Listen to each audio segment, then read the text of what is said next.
Okay, so what I thought I'd do, well, obviously keep this pretty casual, but we normally go through all of our wines when people come to the cellar door, and pretty much across the group, everybody's bought something different.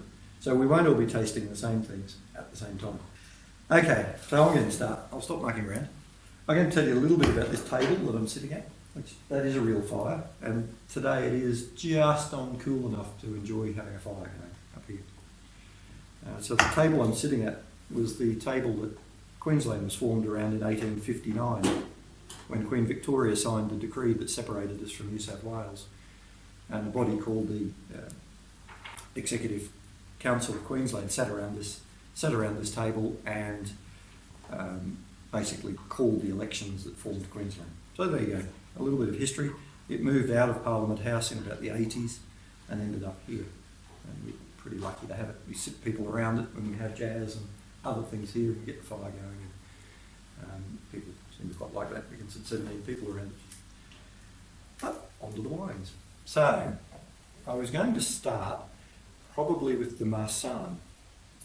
Now, George, Hannah and Stacey, but I know you shared your pack, Stace, with Jack, didn't you?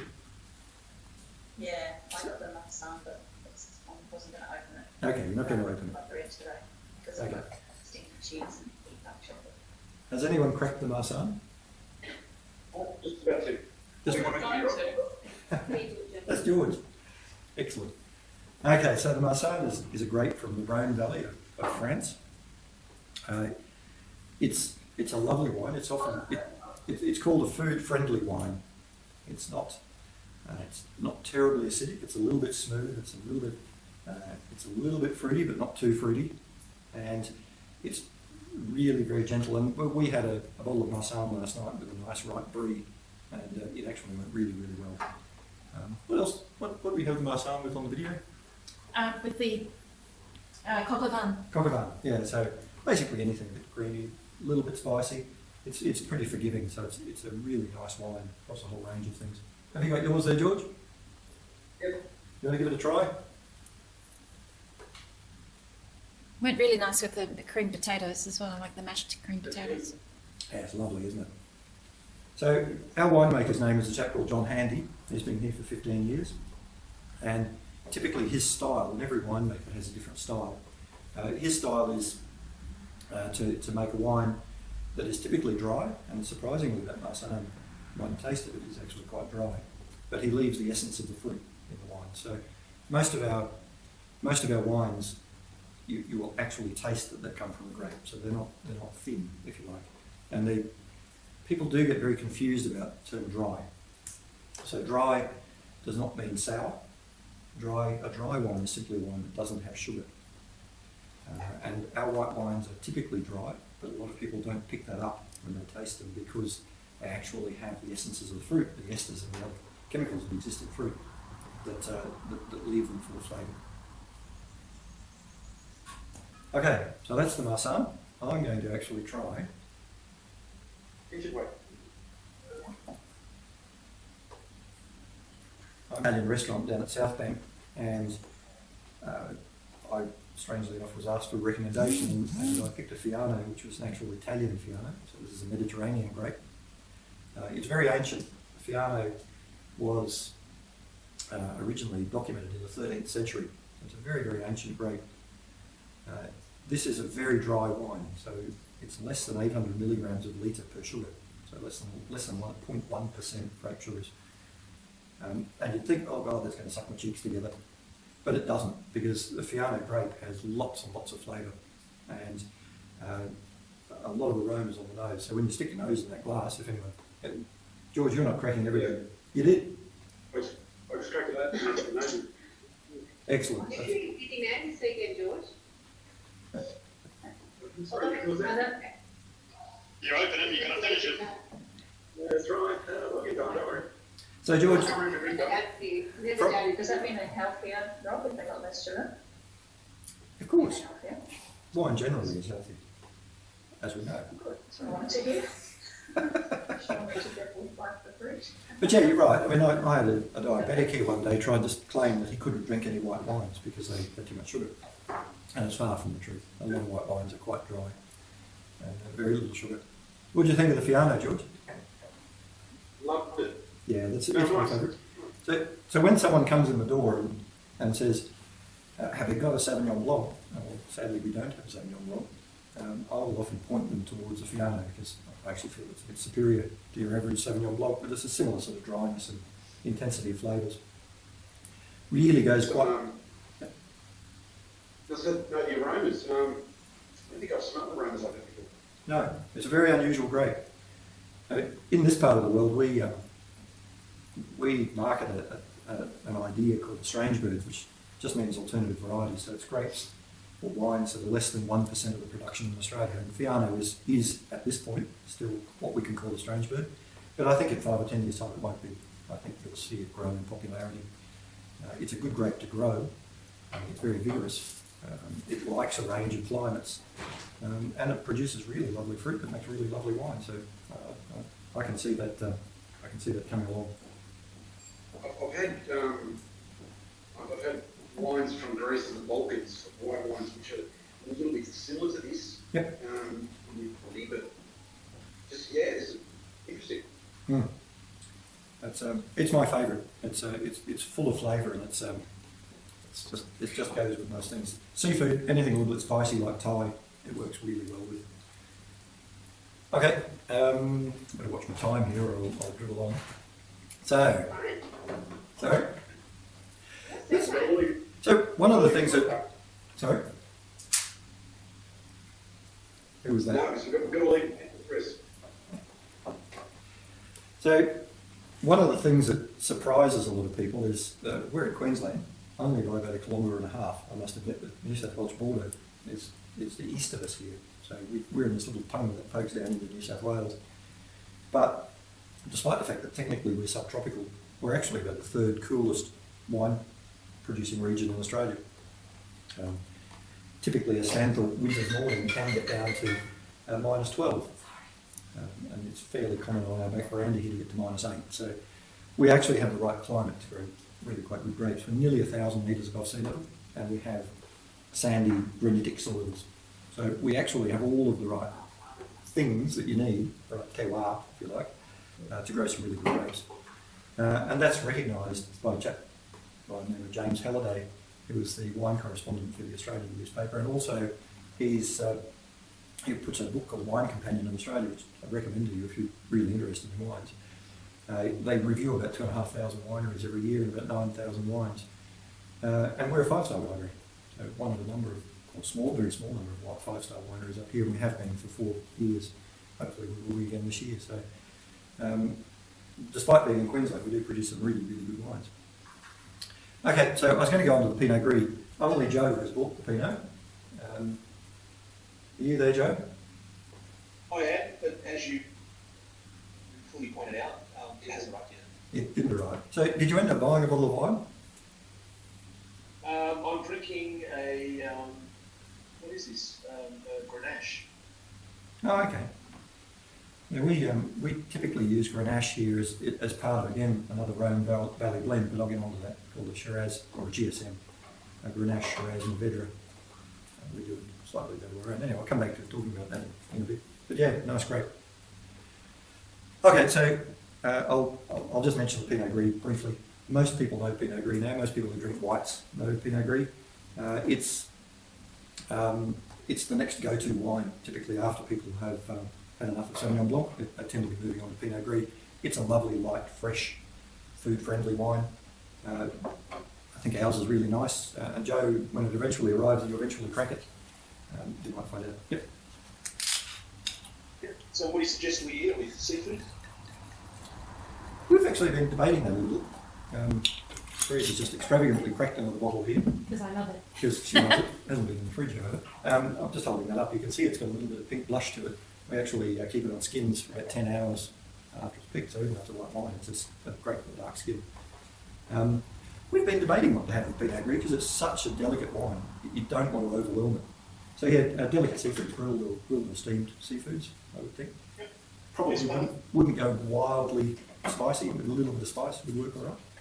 Yeah, and probably not too creamy, so I wouldn't do it with a really creamy Italian or anything like that. Actually, on that topic, the other day we had a Thai we brought home from the local takeaway, and we sat down and had that with a Chardonnay, and that was a bad mistake. I think it's fair to say, wasn't it? It was a waste of good wine, and it just didn't complement the food. So, also, a lot of people will be sitting there thinking, oh, well, this food matching, that's really nonsense. It's actually quite true. If you put the right food with the right wine, there you go. Lovely trees, doing a demonstration of tasting the Pinot Brie. Well, I think it would go with a pink peppercorned salmon. Pink peppercorn salmon would probably work very well. Sold me. Was that the wine or was that the Thai? Or No, the two? no, it was good Thai. Chardonnay was just the wrong wine. Whereas if we'd had a Fiano with it, maybe even a Pinot, but more particularly something that's strong like a Fiano, but really well.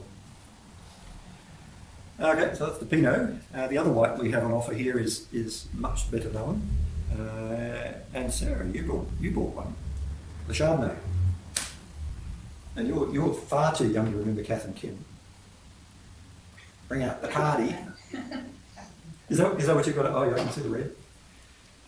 Okay, so Chardonnay, probably the most misunderstood wine in a white wine in Australia. Basically because a lot of the Chardonnays of the 80s and 90s were really badly made. They put far too much oak and they put them in barrels and left them there for too long and you end up with really woody, chewy wines. And then we went through a phase where we took all the oak out, and Chardonnay's a wine that needs a little bit of oak to make it work. That Chardonnay you've got there, I'm pleased to say, more glasses here, we're going to crack everything. We're just going to stick with the Fiona. The Chardonnay you've got there, and I hope you're enjoying it, a number of years ago won a competition called the Wine State Wine of the Year competition. So Wine State's kind of the official magazine of wines in Australia. And it was judged not only the best Chardonnay, but the best wine in Australia and New Zealand against 10,000 other wines.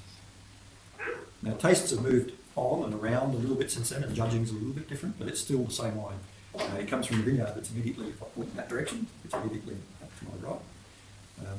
It's made by the same winemaker in the same winery with the same technique. It was very particular about the way he makes that Chardonnay. It gets about 4 months on new French oak, which makes it just that little bit creamy and a little bit vanilla-y, if you like. Peaches and cream is often the discussion or description people use for Chardonnay, for good Chardonnay. People know that's what I like. So are you enjoying that? It's very risky. All my friends were just like, is it buttery? Is it creamy? I'm like, I don't know yet, but yes, it is. It is, yeah. But not too far. It's got a little bit of crispness about it. So, If it came out really clear, I would have been really worried, but it's nice and yellow. yeah, and that's, I don't know if you noticed, but that's the 2017, so that's 3 years old. So it's just coming into its peak. Teresa's is zooming up on the Wine State She's cup. got the track, yeah.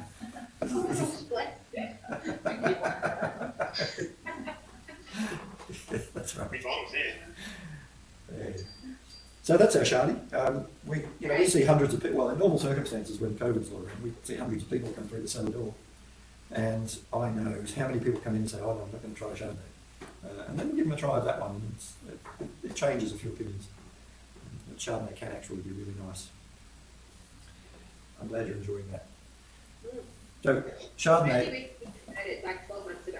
So I used to never ever drink it. Yep. Ever. Ever. And you think it tastes like an RSL, but then I had a really nice one. Yeah.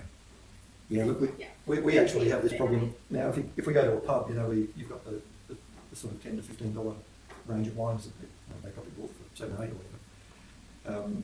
It's a bit hard to take sometimes. It's hard to look pleased. Yeah, it reminds me of like 21st, when you drank and it was over on the bar. I'm still loving this Fiano. I've been drinking this stuff for 18 months now, and I just love it. So at the moment, they're the whites. They're one of the interesting things about a small winery like us. So we produce about 40,000 bottles of wine a year. Sounds like a lot if you had to drink them all, but probably not for Stace. I'm sure Stace she'd cope with that. But they didn't need me to bite. Pick on me. Don't pick on me. I'll just have stuff on you. Don't have that on you. I'm eating my cheese with my bread, so. Okay, good. I hope it's a nice tasty cheese. Not that one slide. But yeah, we are a small winery, so typically a a wine in a vintage might only be 1,000 or 2,000 bottles. And so every time you come to visit something like us, we'll have different wines on offer. So we don't always have the same things, and every vintage is different. In fact, even with those Chardonnays, we're just playing with the idea now of bringing out a 17, 18 and 19 pack. So you've actually got the 3 vintages of Chardonnay to compare one after another. It should be a bit of fun. Okay, so did anyone buy... Oh, George, you've got a Frizzante. Are you cracking that as well?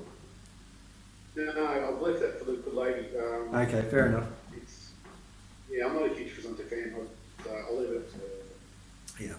I'll let her feel so much when she's pregnant. No problem. So we call this Frizzante because it's got a tiny little bit of spritz in it. It's not sparkling. It's got a little bit of fizz, but it's basically a Moscato. So it's a Muscat grape. Yeah. It's a Muscat grape, halfway fermented. So when you want to make a sweet wine, one of the ways to do it, well, there's 2 ways to do it. One is to basically add grape concentrate, which will sweeten the wine up again, and the other way is to half ferment the wine. So you stop the fermentation before it's completed, and that means that half the sugar remains, and only half the alcohol develops. And that's what's happened with this one. So it's 6% alcohol, and it's just a nice fruity. It actually, we did it with a lemon souffle the other day. We've been putting these little videos up on Instagram and Facebook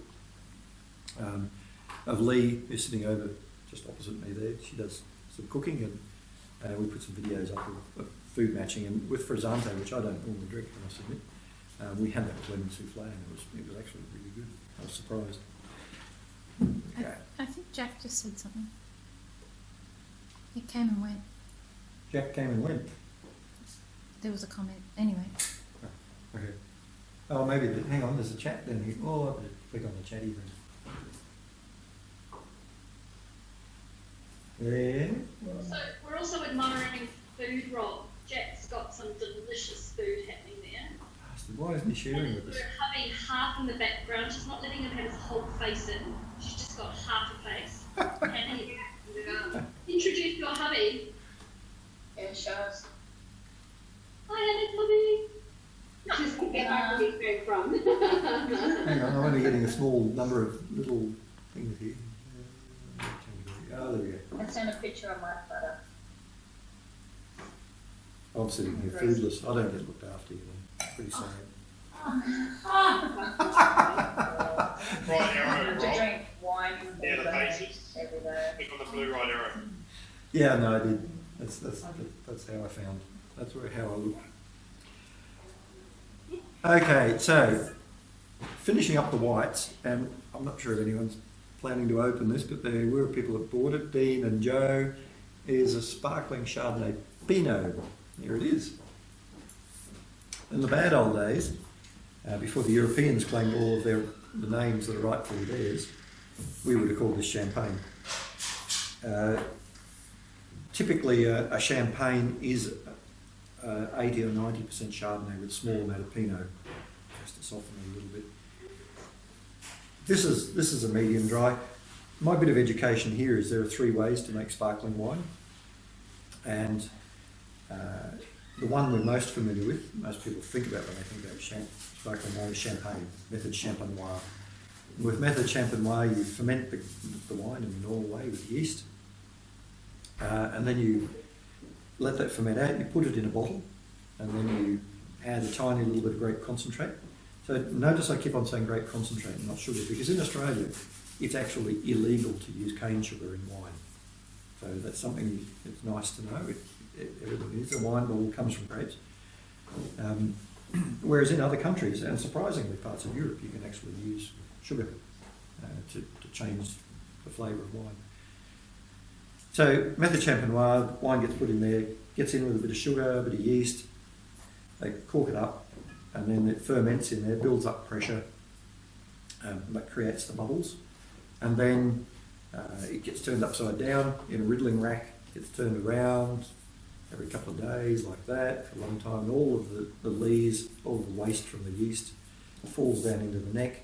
That gets frozen, that gets pulled out, gets topped up, corked, and that makes champagne. That's a very time-consuming and expensive process, and that's why when you go into a bottle shop and you see a bottle of good champagne, it's going to cost you a bit. The bottom end of the scale is like soft drink. So you make wine, and then you bubble it with carbon dioxide, and you put a cork in it. And that obviously you can pick the grapes, make a wine like that in a matter of a few weeks, and have it out on the market, as opposed to a couple of years or a few years for method champenois. These ones are made by what's called the Charmat method, and the Charmat method is where the second fermentation is done in a tank. So after the wine's made, you then put it in a tank, you add some yeast, a little bit of grape concentrate to feed the yeast, and then you let it pressurise in that tank, and then you're able to leave all the lees in the bottom of the tank and basically drain it off into a bottle really simply. And that's the way these wines are made. Very similar effect to champagne in that you get very small and moussey bubbles. Whereas if you open a bottle of sparkling wine and it's got big bubbles, Therese used to tell me this before we ever came here, I didn't actually believe it, I must admit. If it's got big bubbles, then it was made by carbonating. The bubbles were pumped in later. So anyway, nice moussey, medium dry, good refreshing, good for an afternoon, on a warm afternoon, or before dinner with some bits and pieces and nibbles. Yeah, I didn't open that with the red. Rob. Hey Rob, any tips if you open a bottle and you want to keep the bubbles in? I tend to put a teaspoon upside down, and that seems to work. I don't know if it's just in my mind or if it really does work. Any tips you do? Well, we actually use little pressure corks that you put in and clip on, and then you pump them, and they pump a bit of pressure back into the top of the bottle. And they seem to work for us. I haven't actually tried the teaspoon trick. I've heard of it. Is it a silver teaspoon or stainless steel? I don't know. French would probably say, if you're going to open a bottle of sparkling wine and not drink it, then you should not mineral. Yeah, I know. But sometimes bringing a whole bottle of sparkling wine, by yourself is a bit too much. Oh, it's not really. It's mainly Sounds like air. a challenge. Excuse for wearing it, so glass is not empty. Well, that's the great thing about sparkling is it's mainly air, so it can't affect you. Can it, really? For Shiraz, that's the problem. I can drink a whole bottle of Shiraz, but I can't do a whole bottle of bubbly. It's too busy. Okay, so on to the reds. So we're a little bit low on reds compared to our normal at the moment. I did bring a couple up here as well to talk about that we do on a yearly basis. I mentioned this one before when we talked about Grenache. This is our Shiraz Mourvedre Grenache. Oh my goodness, you should see the food platter that's coming my way. We call it, in a bottle shop, you'll normally call this GSM, but we call it SMG because we've got a bit more Shiraz. One of the things about the granite belt is we grow really nice Shiraz. It's, because we're high and cool, it's a little bit like a Yarra Valley Shiraz, in it's lighter rather than a Barossa, which is really heavy and jammy. So we get nice, flavourful, slightly lighter Shirazes. In fact, some people up here, and you'll see the word Syrah. Syrah is a word that's used particularly in American wines a lot. It's the same grape, it's the Shiraz grape, but typically a Syrah is made a little bit lighter style than a Shiraz, which is a big Australian heavy. Anyway, this is our SMG. We actually don't have much of the 2018 left, and we haven't bottled the 2019. It's very long, and that's another term you'll hear sponsors around the wine industry talking about. Oh, look at this. There we go. Now I can't complain at all, can I? The woman that Therese. Yes. Hear me? She can hear you. You're on speaker. Hi, Stace. She's going to lounge, as country gentlewomen do. She's going to lounge by the fire now. Don't forget to leave a tip, Rob. That's right. Okay, so I'm just going to explain the term long. So when people talk about a long wine, they're talking about a wine that when you drink it and it hits your palate, it doesn't just disappear, it doesn't just kind of evaporate.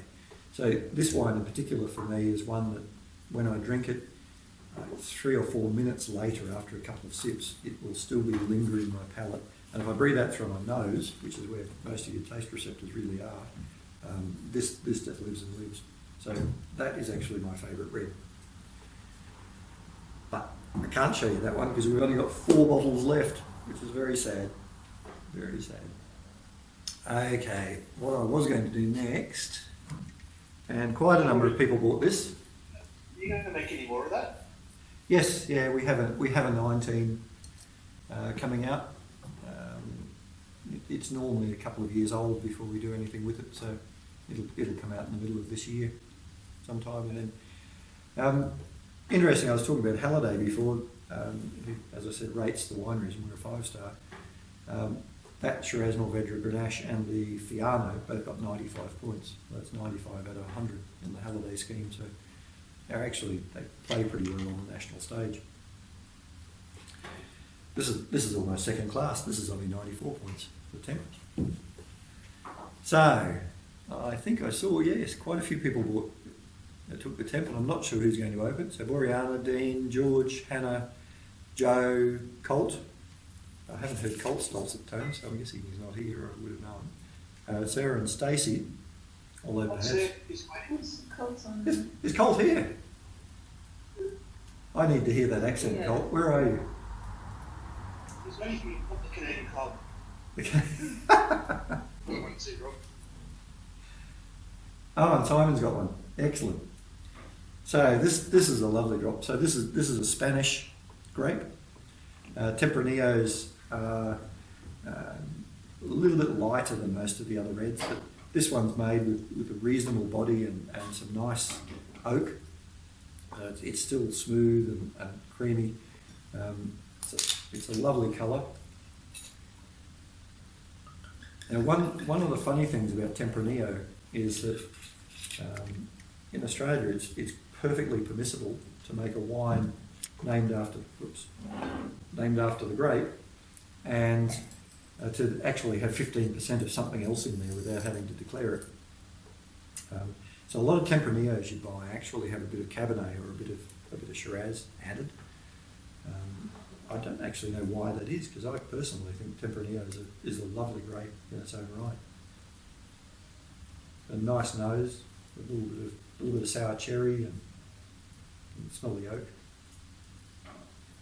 You can probably guess I actually quite like the Tempranillo.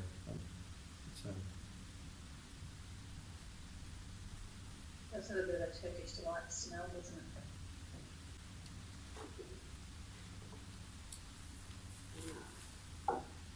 Sweet. It's sweet. Mm. Hang on, now just making sure you haven't got the Club Red there, because it has a very similar label. Oh, you're not doing the club red? No, this is Tempranillo. Tempranillo. Yep. So, yeah, it's a very. It may be one of our marketing mistakes for the year is we actually made the Club Red label and the Tempranillo too similar to each other. So if you're drinking the Temp, you won't be drinking a sweet wine. It'll be a little bit oaky, reasonably dry, and a bit of tannin. So you actually feel your cheeks and your tongue. It makes you want to chew on it.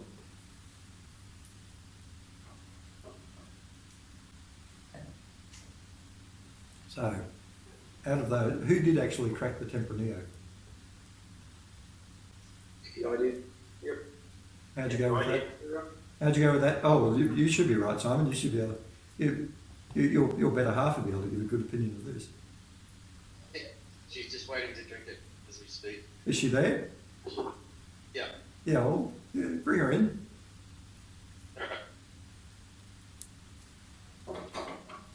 Mr. Fenwick, it's Mr. Looney. I have 3 bottles for She's tonight. still working. 3 bottles for tonight. Well, I wanted to support you, so Excellent. yeah. Well, We're having people up there, so we'll crack it tonight. So this is the one we got. okay. And where are you? Hang on, I've got to scroll this thing. I've got to see this. Oh, there you are. There you go, you mad Canadian. Good to see you, mate. Good to see you. Cheers. Cheers, Cole. Cheers to you. Oh, stop skiting that you can have people over. Us Victorians are still not allowed. It's only 10. It's only none for us. Hang on, can you have 10 in New South Wales already? My rage today has been bloody Dan Andrews with his big ears wants to get his nose. You reckon just tries to prove a point. That's all he's trying to do.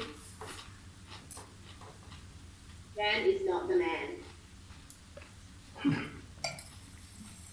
Hey, So Rob, you guys enjoy your Mother's Day and, you know, your visitors and all that kind of stuff. Rob, can you explain for us, when you go to some vineyards, I noticed that you're not slurping, you're also not spitting up, and then they talk about when they're swirling the legs of the wine. Can you explain those things and Yep. why we should be looking at I can do that. I'll start off with the legs. So yeah, swirling, I'll start with swirling. So swirling, having a glass that you can swirl in is really good. So these particular glasses, you can get them Because if you don't know yourself, because that increases the surface area, and the surface area then increases the wine's ability to release its aromatics. So if you then poke your nose in there after you've swirled, you'll get a much better appreciation of the wine. And with a really nice wine, it's almost a shame to drink it sometimes. You just actually really enjoy the nose. The legs, which I can see, but you probably can't, is basically a measure of the alcohol. So the alcohol in the wine changes the surface tension of the liquid, and because it's got a higher surface tension, it actually drains down the side of the glass more slowly and forms those legs. So that's what it is. A very light wine won't produce them. Slurping, yes, is good. So it's only because I'm polite. But yeah, if you slurp a bit of air in through the wine, you'll get a lot more flavour out of it. I probably am not doing that, but what I'll normally try to do is at least rinse it around the palate and then breathe out through my nose. So even without slurping.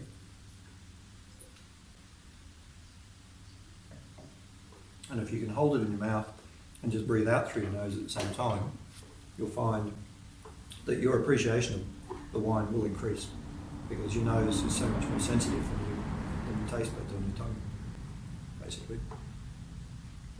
The slurping is a super version of that, so it's bringing air in through the wine, which you're then breathing out through your nose, so you get a better appreciation of the subtle flavours, I suppose.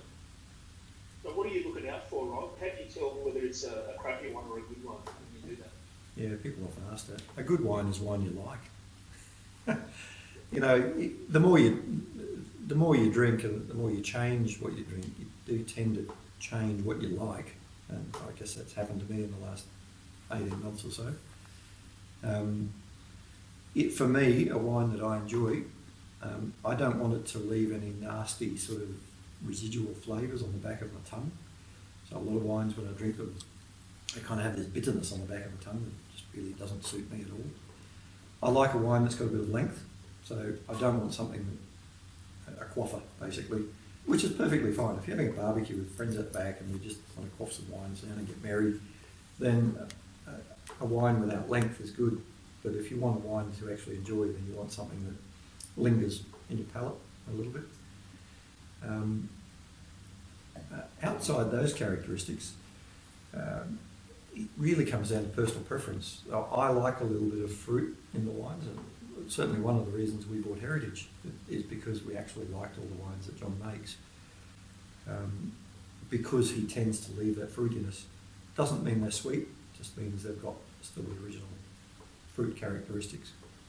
And in a red, I like a little bit of tannin. I do actually like something that sucks my cheeks in a little bit and makes it chewy, makes you want to sort of move your jaw and chew it a bit. But other than that, no one can tell you what a good wine is. It's the one you like. Thank you for that. Rob, I really enjoy the Pepper Jack Premium Cup, the 2016. I don't know if you've ever tried it, because it is smooth, it's rich flavour. Mm-hmm. I don't know if you've tried it, you have, whether, any of your wines similar to that? Not having tried it. It's a Shiraz, is it? Is that a Shiraz, Joe? He's gone. Sorry, yeah, there's a Shiraz and there's the Tempranillo as well. But Okay. I prefer the Shiraz. Yeah, the Shiraz would have a bit Sorry, more bite. it's a Cabernet Shiraz, the premium cut that they produce. Yeah, okay. Oh, we'll give it a go. It's funny because the 16 and the 17, there is a distinct difference. So I do like your idea of having the 3 vintages year after year, because you can actually taste the differences. Oh yeah. Then you can go with the one that you really appreciate and age another year. Yeah, absolutely, absolutely. We noticed very distinct differences between the vintages here, and it's not. John, our winemaker, is very consistent. The things he's very consistent about, one is cleanliness, because there is a microbe called Brettanomyces that gets into wine, and the first sniff of that, he won't even touch it. But then he's very particular about the process he goes through. So our process is consistent, so the differences between the wines are vintage differences. That's for sure. But no, we'll give it a go. Here's something that might make you slightly jealous, is that because we actually own a winery, anything we drink that's not ours is GST free and tax deductible. Nice. So you mentioned there are differences in the vintages. If you're using the same grape and you're using the same processes, why are there differences? Every year produces such different grapes. If you'd seen the grapes we picked this year compared to last year, they were smaller on smaller bunches. That's the quality of fruit. Yeah, and sometimes it depends how you measure quality. In some wine growing areas, they measure quality, in big round plump grapes. And big round plump grapes full of water. This year, our grapes look scrappy. I'll be quite honest with you. We've had a shocking year, drought-wise and nearby fires and all sorts of things. But those scrappy grapes are producing some brilliant flavour because they are little scrappy grapes. So yeah, every year is just so different. Okay, good to know. Thank you. Okay, so that's the Tempranillo. So of those who had the Temp, did you enjoy it? Yes, indeed. Yeah, beautiful. Excellent. Yep. We're going. So the other red we have here, which Boreana, Joe, and Rochelle all bought is basically our top end red. It's over here somewhere. I'm looking forward to that one, Rob. Yeah. So Halliday gave this 95 points. If you were to look on April the 20th last year in the Australian newspaper, you would find an article. He gave us a full page about 3 of our wines, one of which, the main thing of which was this, the Shiraz Viognier. It's almost impossible thing to pronounce, Viognier, but typical of the French. Another Rhone Valley specialty. It's not a blend, so there are differences in the way you make wines. A Shiraz Mourvedre Grenache is a blend. You actually take the 3 wines as they're made, put them together in the right proportions to produce something that's nice. The Shiraz Viognier is a co-ferment, and it's very difficult because Viognier is a white grape, and it ripens 3 or 4 weeks earlier than the Shiraz. So you've got to find a way to actually preserve and keep the Viognier until such time as you can put it in with the Shiraz and let them ferment together. And when they ferment, they produce a very, very smooth, very elegant wine. The suggested drinking date for this, if you want it to hit its premium, if I remember rightly, was 2038, I think, from memory. So it's very long lived. It will just get better and better and better as time goes by. It's only 6% Viognier. We have 3 blocks of Shiraz on our second vineyard. So we have 2 vineyards, one high altitude here where we grow mainly whites, and one at Ballindine, 35 kilometres away, where we grow largely our reds. And that Shiraz patch is one of the oldest Shiraz blocks in the area. It's nearly 60 years old. I think it's actually about 58 years old. And those old vines, whether it's the age or just the particular cultivar of vine that they are, just produce a very, very distinct Shiraz. We're actually in the next 2 weeks bottling our straight Shiraz without anything else, and I really look forward to that because I just love it. I can smell it a mile off. Anyway, that's our Shiraz Viognier, so I'm sure you will enjoy that, those that have got it. Don't be afraid to keep it if you've got somewhere moderate, somewhere that stays at 15 or 16 degrees. Don't be afraid to keep that for years and years and years and years. Before we get people dropping off and things, can we get everyone, I'm just going to try and take a photo of everyone like holding up their wine glass or their bottle or something like that, so I can share it with Kolani. Okay, I can't hold mine, but happy to do it.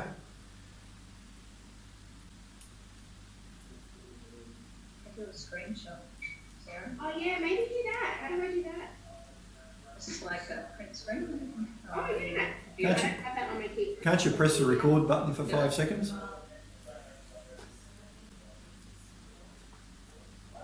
Well, I can't do it because I haven't got permission. Oh. Alright, we'll just, I've done it. Marvellous. you've done it? Alright, we'll just say, okay, I think that is good recording. So just Okay. everyone, cheers. Cheers! Cheers. Cheers! Meant to say cheers, everyone.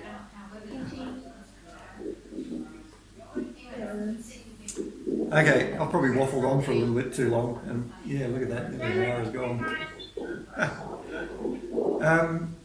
I think we're up to the Club Red. So, the Club Red. This is a wine that has almost a cult following because it is so unusual. It is unusual. It's nice, it's different, it's unusual. So it's a black Muscat grape, which I have to admit here and now we don't grow. We actually buy from St George, from Riversands Winery out of St George. We buy the grapes and they truck them in. Still Queensland, yeah, obviously, and good friends of ours. And then it has a little bit of Shiraz. So it's this unusually fruity, well, it's not unusual, it's a fruity, sweet, with a dry red. And that's what gives it the colour. So the Muscat is nearly white. What you get out of it is something that smells like Turkish delight. And I think anyone who's got a bottle open. Yeah, that's what I said before. Yep. Look at this. Geez, George, how many bottles are you opening? Look at you. So we have people who almost write rhapsodies about Club Red and buy it by the caseload and show photos of themselves carrying it in the door because they're so proud and pleased that it's arrived. It is a surprisingly nice wine for someone who doesn't normally drink a sweet wine. Actually, do quite like a Club Red because it's got that little bit of dryness at the end. It goes really well with things like strong cheese, and I think, Stace, you were trying some strongish cheese with it, weren't you? Yes, I've got mine. Yep. Blue cheese. Blue cheese. My dark chocolate, I read the tasting notes. Dark chocolate, yes. It's a bit like anything you'd have quince paste with, it sort of works. We've also, and hopefully everyone got them if they bought a Club Red, there's a little sachet of spices. So in England and Northern Europe, there's a tradition of mulling wine. You warm the wine up almost to boiling point to a simmer, and then you add cinnamon, star anise, a whole heap of other ginger, cloves, some orange zest and some apple, and you simmer it away for a little bit and it produces this lovely thing that's like a liquid Christmas pudding. It's fabulous. So that's why we put that little sachet of things in, because yes, the only small thing is that of course our Christmas doesn't quite occur when it's cool. No, so it's really nice, it's really warming, and when it's freezing cold and raining outside, it is lovely. It is absolutely lovely. Actually, one place I've had it recently, it won't be this year, Warwick has a festival called Jumpers and Jazz, which is normally in July, I think. So it tends to coincide with Christmas in July.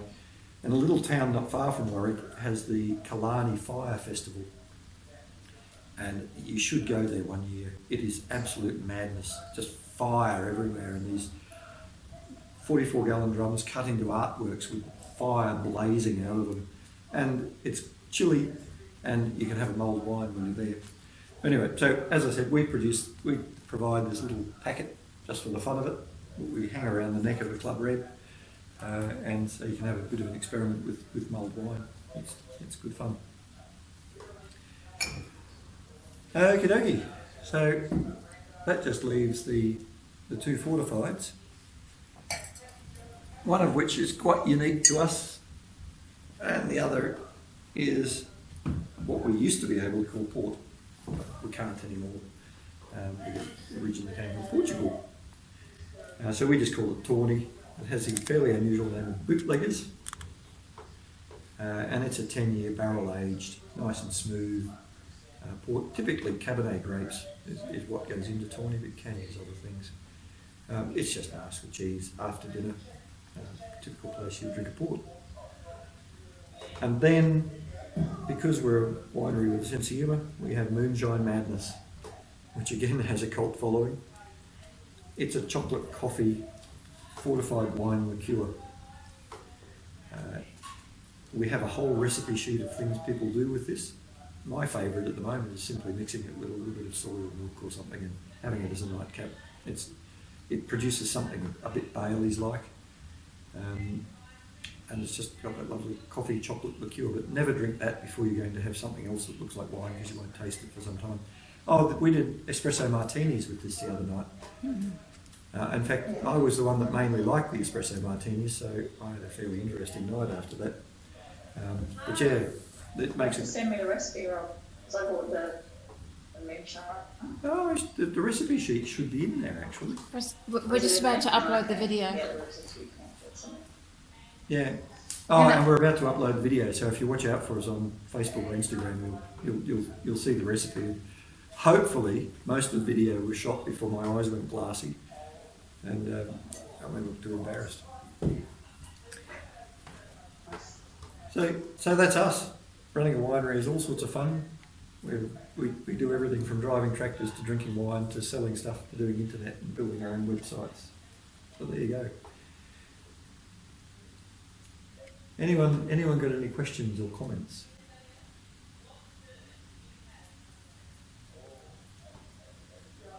Dead silence. Oh, hang on. I've stopped moving. I wonder if the meeting's... Oh no, Jack's moving. Oh, no, I'm back again. He's like, You're back. I'm back. Anyway, so that's us. For those that live in Brisbane and elsewhere, we do have plenty of places for tents. So if you ever want to come up and do a bit of camping, we can facilitate something. We have a lovely little cottage. It was built in 1864. It's all solid red cedar inside and hoop pine floors, so it's quite nice to stay in as well. I can vouch for that. You can vouch for that, Jack? Yep. Are we allowed outside the 50k zone now? Only if you're visiting your mother Yeah. in Queensland. Well, yeah. You don't want to go when it's cold anyway. It's just the Yeah, whistle. dude. You could open fire somewhere, haven't you? Yeah, look. But open fire. Yeah. Exactly. Yeah, there we go. More that you didn't mention, which I've opened here, and that's the sparkling Shiraz. Oh, sparkling Shiraz. Oh, typical. Yeah, I always miss something. Okay, so sparkling Shiraz, weird Australian invention. So sparkling Shiraz is made by the Charmat method that I was talking about before.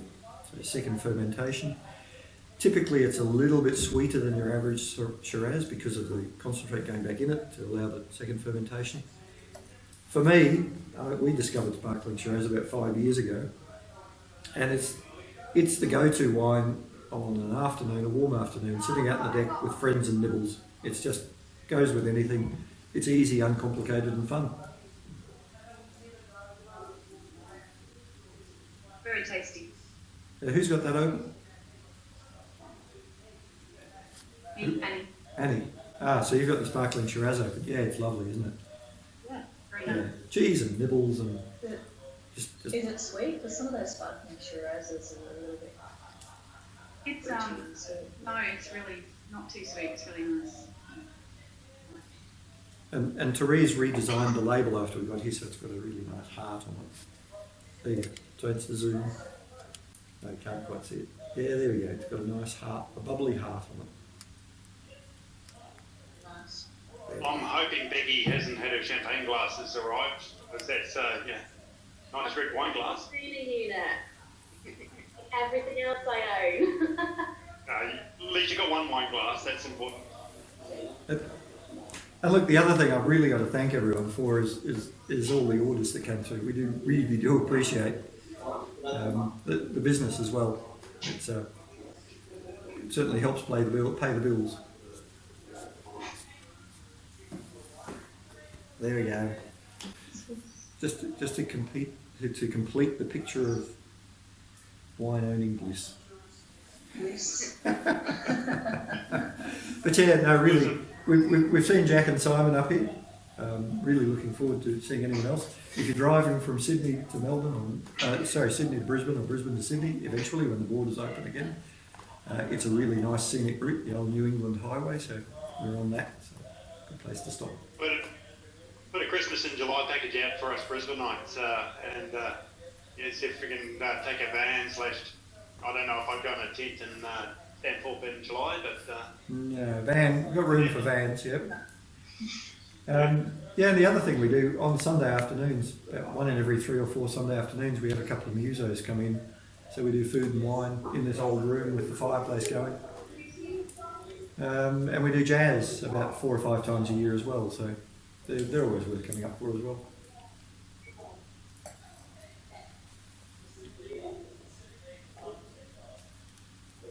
There's some nice wines there, Rob. Really nice wine. Ah, that's good. Glad you're enjoying it.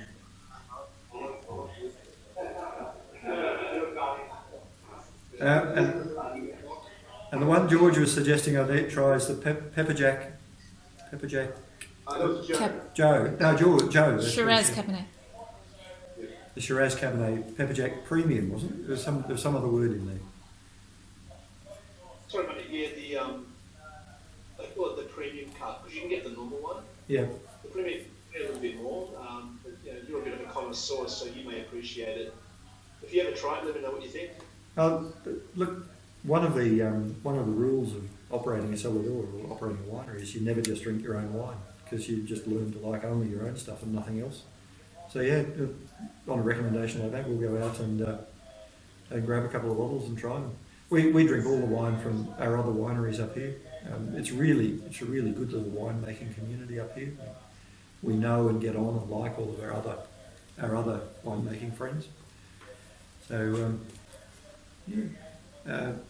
as I said, we tend to buy wines from other regions and other styles just to keep us in touch. Which is hell, having to do that for a job is pretty bad. I was going to say, you're living the life, mate. Yeah, it's been a really interesting year between. We spent nearly 3 weeks with the main highway between Brisbane and us closed because of bushfires. And we had a drought, and now we've got COVID. So, it's been interesting developing an adaptable business. But we're doing good. It is fun, and I get to drive tractors occasionally, so that's pretty good too. Okay, well that's all from me. I hope you enjoyed it. thanks, Steve. Got darker. Thanks so much, Rob. That was awesome. Ah, good. Glad you enjoyed it. Something different for Friday night drinks. And Becky, remember to dress up, not like the rest of us slobs. No, honestly, if we're going to do another thing, you have to remind me, because that's the first thing I forget when we hang up. Right, have a good weekend. Okay, guys. Have a great weekend. Yeah. Enjoy your wines. Bye. Bye. Well, welcome to office. Hang that up now. Yeah. I just wave. Woo! Kira. See you guys. Just called another one, so I'm going to stay. I see we have, right? Can you do a record? Hey? Can you store a recording? About time we talked about whole thing. Well, isn't there a setting? Hey? Isn't there a setting for recording it? Yeah. Hey, don't you guys in yet or anything? What's going on? We're all in lockdown, Georgie. Hang